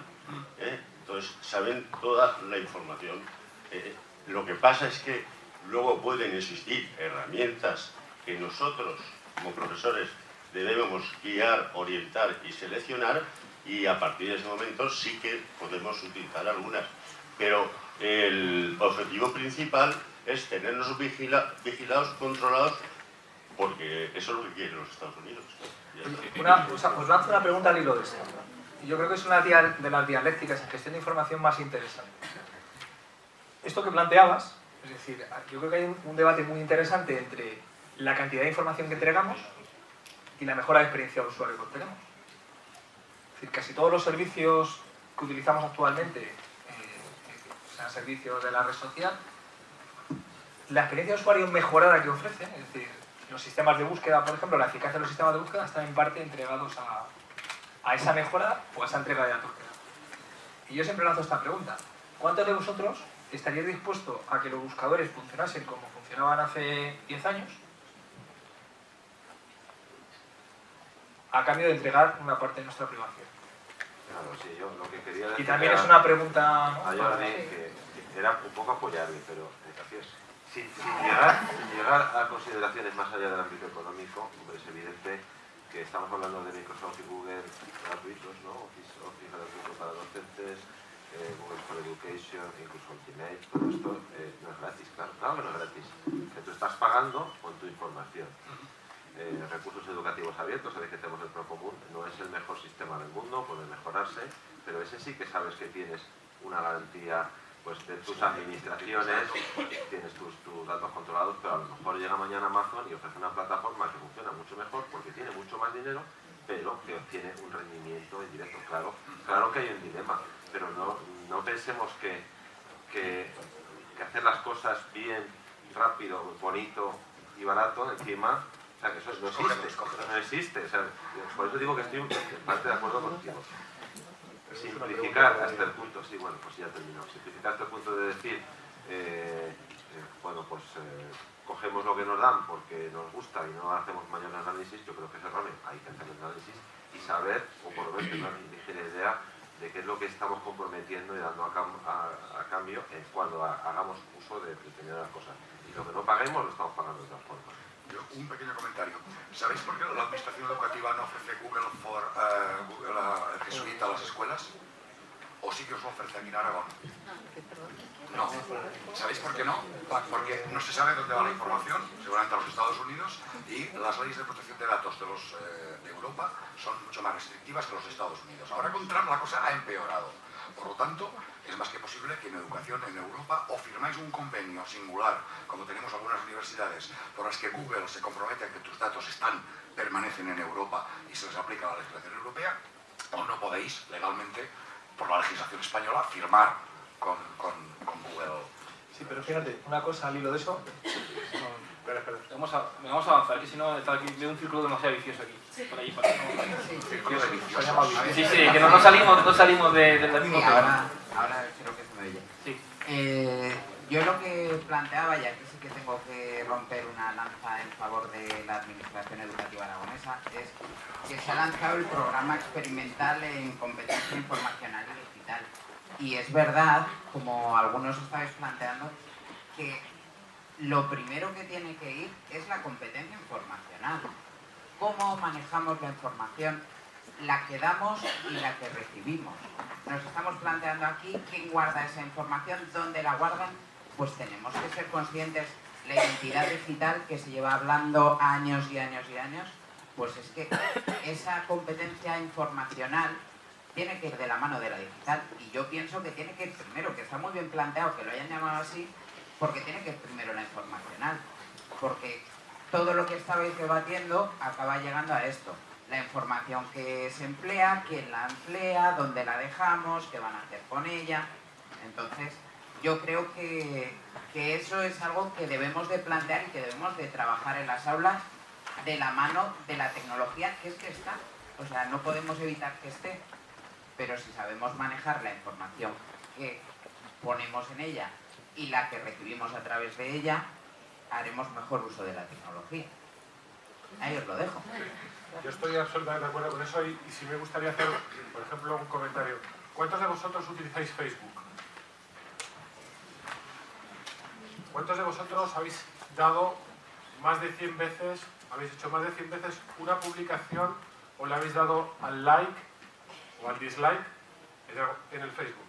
O sea, sois unos usuarios más o menos activos. Bien, Facebook os conoce mejor que vuestro marido. No lo digo completamente en serio. No lo digo, o sea, simplemente lo digo porque cuando el cliente eres tú, hace falta dar este tipo de ideas. Eso está científicamente probado. Tenéis la referencia del artículo y si no os la puedo enviar y compartirla. Está científicamente probado. Sabe cuál es vuestra orientación sexual, sabe cuál es vuestro pensamiento político, sabe cuáles son vuestros gustos, cuál es vuestra afectividad. Y las señoras saben cuándo están embarazadas antes que el marido. Bueno, No, es literal. eso lo saben. Sobre todo Amazon lo sabe, más que... No, lo saben. Es verdad. Depende, si buscas ácido fólico y bebes para niño... Eso lo saben más plataformas de compra. Como de compra. Depende de lo que mires, no hace falta que compres. Ayer eso salió de un caso de un estudio científico hecho sobre Target en Estados Unidos, pero el caso de Facebook está probado científicamente, probado como se prueba un medicamento que realmente, por eso cuando os decía antes que lo siguiente que nos van a vender es el evidence base y la parte de evaluación automática, pues que realmente los algoritmos que hay detrás, en Europa estamos más protegidos por el Safe Haven y por la parte de privacidad, y el hecho de que las administraciones públicas en Europa no permiten la agregación de datos diversos, lo hacen, pero no lo hacen de una forma legal. Entonces, y tienes algún mecanismo de defensa. Entonces, simplemente, fijaros, ¿cuántos de vosotros teníais ese concepto antes y cuántos de vosotros sois capaces de transmitir ese concepto? Porque quizá el de la huella digital de no aparezcáis viviendo en exceso o fumando circunstancias curiosas, ¿no? Que eso puede afectar a vuestro futuro laboral, igual tenéis esa idea. El hecho de que utilizando los nuevos algoritmos de data mining y de inteligencia artificial, Facebook te conozca mejor que la persona con la que convives, con la que llevas conviviendo mucho tiempo. ¿Quién se pone apocalíptico ahora? Pero bueno, no me pongo apocalíptico. A ver, es un especialista en informática. No es necesario que estés en Facebook. Hay unos cacharritos que se llaman Google Home o No, Amazon bueno, eso que ya están escuchando todo el día lo que hablas en tu casa. No, y para además te ponerme reconocen, pues, apocalíptico, tienes una lo único que os cámara. tengo que preguntar es ¿cuántos de vosotros tenéis una Smart TV de última generación en casa? Os espían. ¿Cuántos de vosotros sabéis que eso es absolutamente hackeable y que tiene una cámara por la cual te pueden estar viendo desde cualquier parte? ¿Cuántos lo tenéis en la habitación? Identificar dónde está la cámara y un esparadrapo puesto allí. ¿Quién está apocalíptico ahora? No, pero está apocalíptico porque la tecnología tiene malos riesgos. Psicalíptico. Enlazando con lo que he dicho que del chico. Buenas tardes. Competencia digital. Antes habéis hablado de una 1, una 2, un B2 en competencia digital, entonces me gustaría que nos explicarais a todos si eso va a ser algo, una exigencia dentro de poco hacia los docentes. La versión de 2017 propone 6 niveles competenciales, A1, A2, B1, B2, C1, C2, y de momento simplemente es una definición. Si va a ser exigido o no lo va a ser, eso ya no lo sé. Pero Dependerá bueno, de los gobiernos de cada país. claro, y no, primero hay un proceso primero que es la certificación, es decir, que alguien o algo lo que sea avale que alguien tiene esa competencia, y lo segundo es que sea exigida o valorada, no necesariamente exigida, en el desarrollo de la carrera profesional del docente, y en última instancia eso va a ser probablemente, está ahí en manos de los diversos gobiernos autonómicos, que son los que tienen las competencias en la evolución del profesorado. Digo probablemente porque yo no lo sé, pero sí que es cierto que se ha definido esos niveles competenciales en España. Se ha propuesto también para que sea así a nivel europeo, pero a nivel europeo la verdad es que a lo mejor no llegamos a ese consenso, ¿no? Pero sí se está trabajando en esa dirección. Pero la competencia digital genérica, la competencia digital docente, que es a la que tú te refieres, yo hablaba de la docente. El INTEF ha desarrollado su propio marco basado en la competencia digital genérica europea, digamos, ese marco, pero todavía no ha salido el Teachcom Edu, por eso digo que se sigue trabajando. Pero ellos ya tienen un portafolio experimental. Hay un portafolio, sí, que sirve también para como herramienta de apoyo a la certificación. Pero ahora, de momento es un piloto. Esta es la información que tenemos y ahora opiniones. En caso de que no sea exigida el día de mañana, a mí me ha parecido muy interesante el máster que nos han propuesto antes, pero hombre, si nos la tenemos que pagar a 2.250 euros más tasas, no sé, a lo mejor la administración podría ayudar a los docentes a tener esa competencia digital, porque luego está... Espera un momento, es que vamos muy deprisa. No nos hagamos películas. Primera, toda persona formada para ser docente debería salir con un cierto nivel de esa competencia. Por lo tanto, hay que trabajar con los planes de estudio de las universidades. Eso es lo primero. Lo segundo, esa competencia digital no se haría después de un curso, no te la certificarían después de hacer un curso, sino podrías hacer cosas, podría ser el modelo de portafolios de lo que tú cuentas en un sitio web o no sé, lo que has hecho, pones evidencias o muestras de tu trabajo y posiblemente te darían el nivel C3 o 14 o el que fuera, si estás en este tipo de movidas unos cuantos años. Por lo tanto, tranquilos en ese tema. Competencia no es equivalente a hacer un curso y pasar un examen. Y pasar un examen y pagar. No. Pues eso, es demostrar, sobre todo en base a evidencias, bueno, también a un cierto tipo de certificaciones digitales, de haber alcanzado una serie de habilidades que tienes el equivalente a ese nivel. Y ya digo que eso no está definido todavía el cómo. Creo que hay un curso de portafolio que empieza en septiembre, si no me equivoco. A ver, no, un portafolio es una manera de evaluar. No, bueno, no todo, en Educala, en INTEF, me parece. Ahora mismo el portafolio es un servicio, una aplicación que todavía está en piloto, no está abierto a los docentes. Cuando se abra, bueno, pues el sitio que daremos, pero para que tenga valor, como decimos, que se pueda ser reconocido por las administraciones educativas, tendrá que ser que cada administración educativa decida que lo acepta, ese o un modelo equivalente. Yo creo que esa es la línea en la que se está dirigiendo en este momento. Pero la cosa va a ir Pero no lo esperes para septiembre, ya te lo digo que para septiembre va a ser demasiado pronto. Bueno, y luego quería contaros que yo estoy haciendo un proyecto de innovación que espero presentar a la DGA para el cole de mis hijas, donde es la introducción de la robótica dentro de las aulas y claro, tengo que poner un presupuesto porque es evidente que hay que comprar algo. Tira por arriba. Sí. Bueno, cuando se presente este proyecto, que son 10.000 euros mínimo, más 2 especialistas TIC, pues yo creo que todo el mundo me está diciendo que esto no tiene fin ninguno. Entonces, al final, ¿apunto a mis hijas a una extraescolar de robótica? Creo que es un poco triste, no sé, que a lo mejor se podía pensar en que dentro de los colegios hubiera otro tipo de... que fuera más fácil introducir todo esto, no sé. Yo simplemente decir que a lo mejor no lo parece, pero que estamos pensando en muchas cosas. Y entre ellas en estas, la campaña, es decir, el programa que acaban de mencionar, de experimental, pues va en el camino de ver hasta dónde podemos llegar con los centros educativos en muchos campos, entre los cuales está el pensamiento computacional, que no es solo robótica, también hay que decirlo. Es decir, hay muchas cosas que se pueden hacer con otras herramientas de recursos. Eso está claro. También hay que pensar que el momento en el que estamos es el que tenemos. Es decir, hace mucho tiempo teníamos un buen presupuesto en educación, en este momento no lo hay y hay prioridades. Entonces, evidentemente, llegamos hasta donde llegamos. Y eso no lo podemos negar. Quiero decir que vamos a ir haciendo lo que se puede hacer.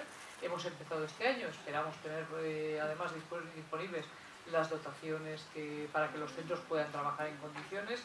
Se está trabajando en la adecuación de los centros al interno y al externo, es decir, que llegue la fibra y en que dentro llegue y no se escacharre en la puerta, ¿verdad? Que llegue y además entre a mayor o menor velocidad, pero bueno, está trabajando en unas auditorías para dejar a los centros más o menos planchaditos por dentro, y creemos que es la primera condición, porque puedes poner lo que quieras, que si no tienes bien la conectividad te da lo mismo.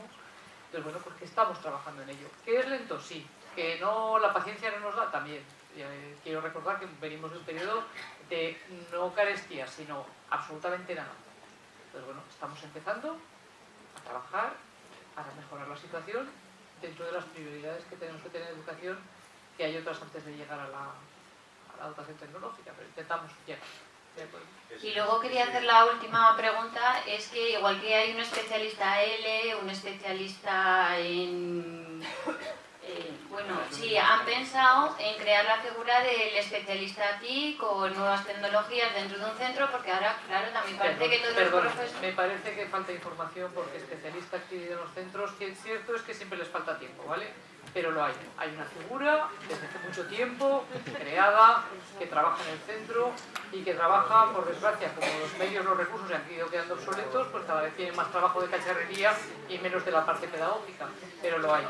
Vamos a intentar conseguir, vamos a intentar por lo menos que el trabajo se base más, porque la dotación vaya mejorando, en que su tiempo vaya más a la parte pedagógica que no a la parte de cacharrería. Pero vamos, bueno, me parece que falta información. ¿Cuántas horas tenéis? ¿2 a la semana? Hasta 4 horas a la semana. 4 a la semana. La Comunidad Valenciana 2 a la semana. Imaginaos. Hasta 4. Es decir, que hay centros, sí. No, pero yo me refería a que el especialista TIC es el que le dé la clase a los niños de programación y robótica, no el que se dedique a arreglar los ordenadores. En lugar de entonces... No, a ver, yo creo que nos equivocamos, ¿eh? Yo creo que el concepto, desde luego, no es crear una materia, que a lo mejor algunas comunidades lo han hecho, no es crear una materia de robótica y programación. El objetivo es que desde todas las áreas seamos capaces de utilizar las herramientas que nos propone el mundo digital y el mundo informacional para que el alumno sea usuario. Y eso es importante. Es decir, no estamos creando programadores desde la escuela, sino que estamos creando usuarios de todo lo que es el espectro completo de la tecnología, que va desde la robótica, o sea, puede pasar por la robótica, pero va también por la creación de audio, va por la creación de documentos, va por toda la generación de archivos, por todo el tema de protección propia y ajena, es decir, del otro, que también es importante, y por toda la cuestión de ser capaces de hacer unas búsquedas críticas, de trabajar y elaborar la formación. Por tanto, no se trata de poner una asignatura de... Esa opción será una revisión de currículo en el que si se decide que, como ha decidido Madrid, en secundaria hay una asignatura de robótica, pues igual se pone. O a lo mejor se modifica los contenidos del currículo de tecnología y se le da una vuelta y es de otro tipo. Eso es otra opción. Pero la idea no es esa, sino que la idea es que seamos capaces de hacer usuarios. Cuando hemos trabajado con los docentes se les ha dicho, es decir, hay 3 niveles, o no hay 3 niveles, sino que nosotros hemos hablado en relación con el programa experimental de 3 niveles. Uno es que el docente sea usuario personal para su trabajo, para su preparación del aula, para su proceso de enseñanza, de utilizar las tecnologías. Otra es que sea capaz de hacer que sus alumnos las usen, y la tercera ya es un nivel de que sea capaz de formar a otros en ese trabajo, en el trabajo del uso pedagógico de la tecnología. Pero creo que tenemos que tener claros que los objetivos son diferentes respecto a lo que es una materia, asignatura robótica, que en este momento no está contemplada en el currículo. Eso que está diciendo, perdone, sí, es uno de los primeros movimientos para el nuevo pacto educativo. No, perdón, es un trabajo que estamos haciendo desde la Dirección General de Innovación, que desde luego yo creo que sí que forma parte del pacto, porque se ha hablado de ello en el desarrollo del pacto educativo, como se ha hablado de muchas otras cosas, pero evidentemente se ha hablado de la necesidad de introducir las tecnologías en el aprendizaje y el conocimiento, pero no es un primer movimiento respecto a eso, es un movimiento de ver dónde estamos en las escuelas, en qué situación estamos, qué nivel tenemos de uso.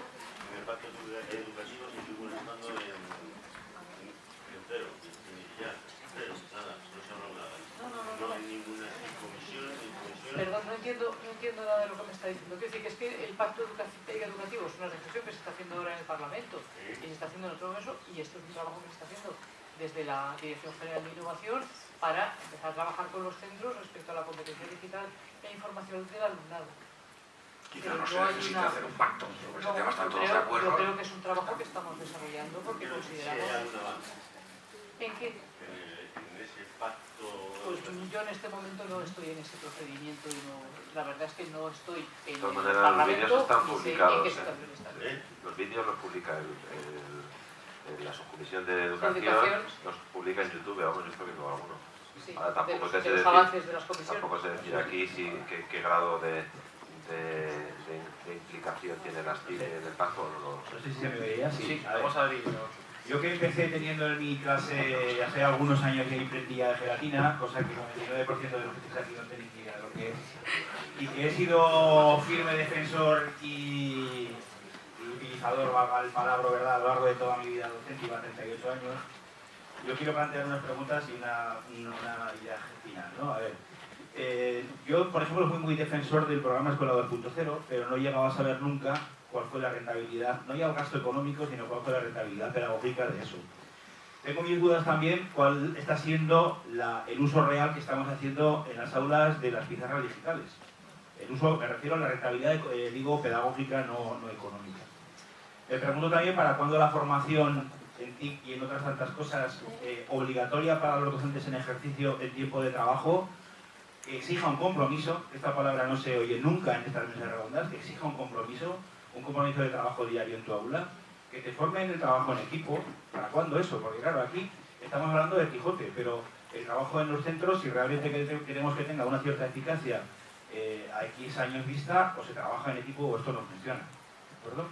Pregunto eso. Y bueno, yo creo que hay una reflexión final que para mí es muy sencilla. Hasta que no tengamos muy claro cómo aprenden nuestros alumnos y no tengamos clarísimo que o cambiamos nuestra manera de enseñar, o esto no avanzaba hace 30 años por muchas escuelas de verano que hicimos, no avanzó después con centros de profesores, o avanzó muy lentamente mejor.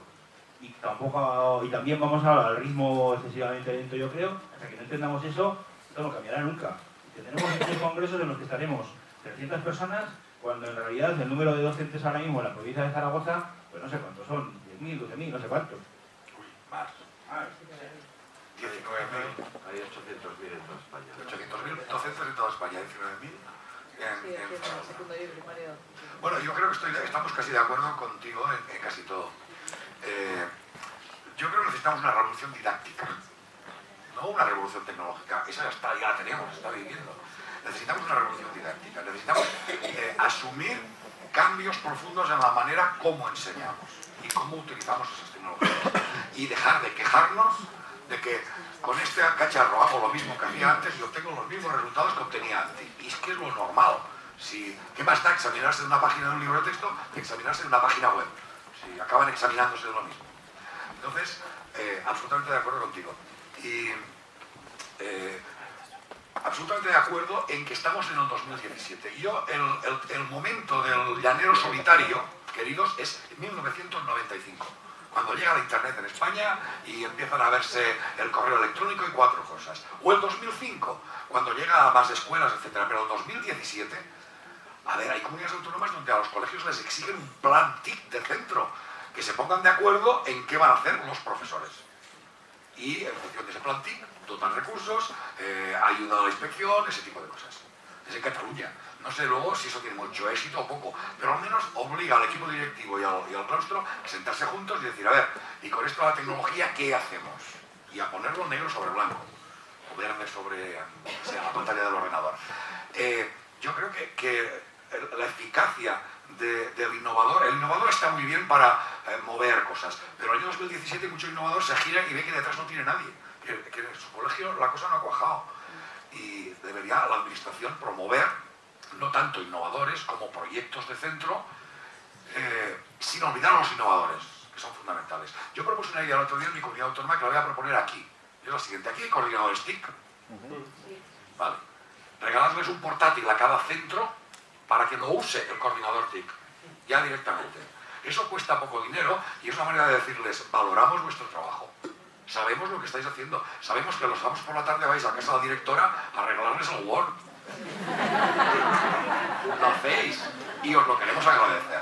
Como no tenemos mucho dinero y no os vamos a dar sueldo, al centro lo dotamos con un portátil bueno y ese portátil es prioritariamente para uso del coordinador TIC. No hace falta que aplaudáis. Es broma. Vamos a ir acabando, que ya se está alargando. Simplemente por contestar. Cuando has preguntado lo de dónde acabó lo de Escuela 2.0, yo que soy un entusiasta de Escuela 2.0, cuando se acabó todo ese programa publiqué por todos los sitios una cosa que se llamaba Esquela 2.0 y que la podéis encontrar por ahí. Yo creo que ha sido el programa más fantástico que hemos tenido en los centros educativos. Tal vez el problema es que no había coordinadores, docentes preparados para llevarlo a cabo, pero de verdad era un programa fantástico y yo lo reivindico. Yo quiero decir una cosa. Yo escribí una cosa que se tituló Zapatero se equivoca, que es cuando empezó la Escuela 2.0. Y fui muy duro porque, por las noticias que leí, Zapatero no se reunió con ningún docente. Se reunió con el Corte Inglés, con los fabricantes, con los vendedores, pero no con gente de la escuela. Y pronostiqué que así no funcionaría. No fui profeta. Pero tengo que reconocer que Escuela 2.0 hizo cosas buenas. Por ejemplo, incrementó muchísimo, os lo digo desde una comunidad que no participó. Venís a Valencia a ver la diferencia entre Aragón y Valencia. Hubo mucha formación, hubo dotaciones para los centros y hubo esa primera dotación macro inicial de microportátiles, etc. Puso encima de la mesa el tema de las nuevas tecnologías. En mi comunidad autónoma, por no tener 12 millones de euros que había que poner encima de la mesa y Madrid otros 12, no se participó en Escuela 2.0 y así estamos. Así estamos ahora, comparado. Nosotros en Murcia creo que fuimos al final y se equivocaron. Básicamente por cuestiones políticas, mandaba el PP, pero otras comunidades del PP no tuvieron problemas en participar en 2.0. Entonces, la lástima es que la crisis lo truncó, pero algunas cosas de Escuela 2.0 me parecen muy positivas. Bueno, me parece que voy a cerrar yo. Quería ponerle una puntillita, casi me subo aquí y ya termino. Quería ponerle una puntillita a lo que dice José Ramón. A mí Escuela 2.0 me pareció un programa absolutamente alucinante. En aquel momento, con Manuel Gertrudix, compartíamos en Madrid dos grupos de trabajo, el de proyectos con las 17 comunidades autónomas y el de contenidos. Os aseguro que la inversión fue millonaria, pero la ilusión de trabajo de los técnicos, que no teníamos obligación de asistir todas las comunidades autónomas, y mes tras mes acudíamos todas las comunidades autónomas, era alucinante. O sea, os juro que echamos los hígados. Y yo creo que acabamos todos convencidos en que realmente estábamos montando una buena Harley Davidson. Pero nos faltaron dos cosas. Nos faltó combustible y nos faltó piloto. Nos faltaron conductores de la Harley Davidson. Y luego, antes me he quedado con las ganas de hacer otra ligera apostilla, que es con el tema de los fantasmas que hay detrás de los servicios. No hace muchos años aquí en Aragón teníamos un ente, ¿os acordáis del nombre?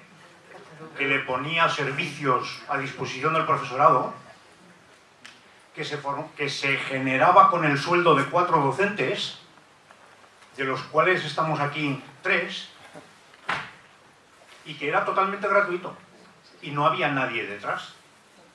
Pero llegó una administración liberal, y os aseguro que tengo testigos aquí, que lo que preguntaron fue ¿cuánto cobramos por esto? Y como la respuesta fue que no cobrábamos nada, el centro duró un mes más. Nada más. Bueno,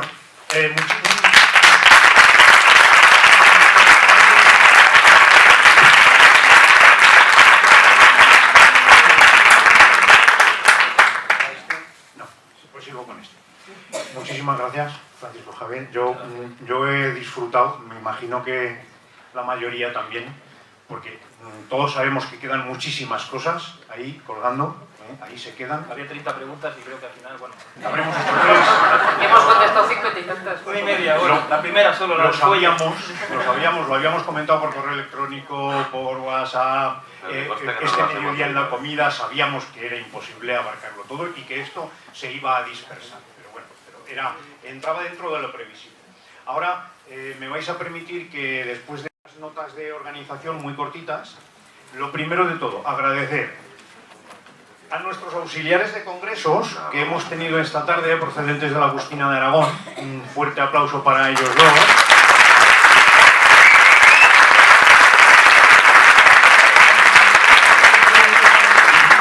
Y mañana, como vais a venir con alumnos en todas las sesiones del día, las de mañana y tarde, vamos a tener alumnos circulando por el edificio, como mínimo 1 o 2 grupos de alumnos en cada sesión van a estar circulando por el edificio, los tendremos también al grupito de auxiliares de congresos con su acreditación correspondiente, acompañando a sus compañeros por el edificio y haciendo las labores correspondientes a su tarea. O sea que muchísimas gracias y seguimos metiendo a los alumnos en el encuentro cada vez más. Al final terminaremos por irnos nosotros y que se queden ellos.